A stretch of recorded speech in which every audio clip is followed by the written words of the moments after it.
Okay, we're going to be looking at angular kinematics again.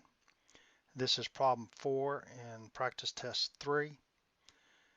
We have a rotating blade of a blender, turns with constant angular acceleration, 1.5 radians per second squared.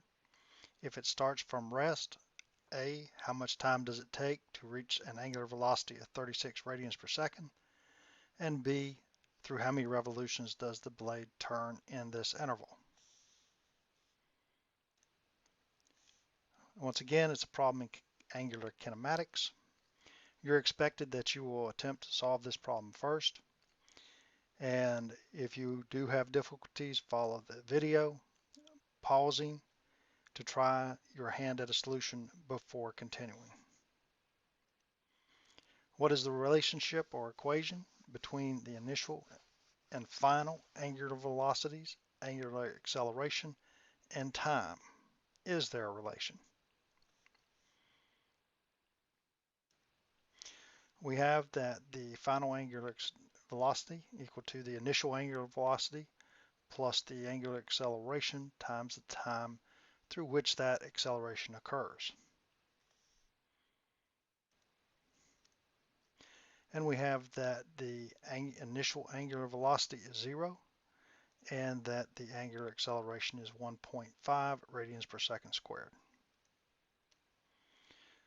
Forming the algebra and substituting in the numbers, we obtain that the time is 24 seconds.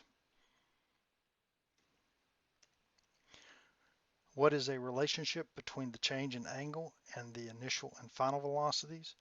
We're asked to find the number of revolutions. So can we find the change in angle?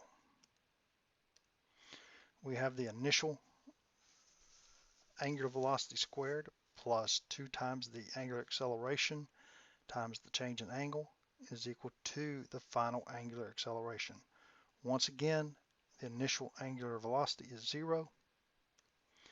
Performing the algebra, we find that delta theta, the change in angle, is 432 radians.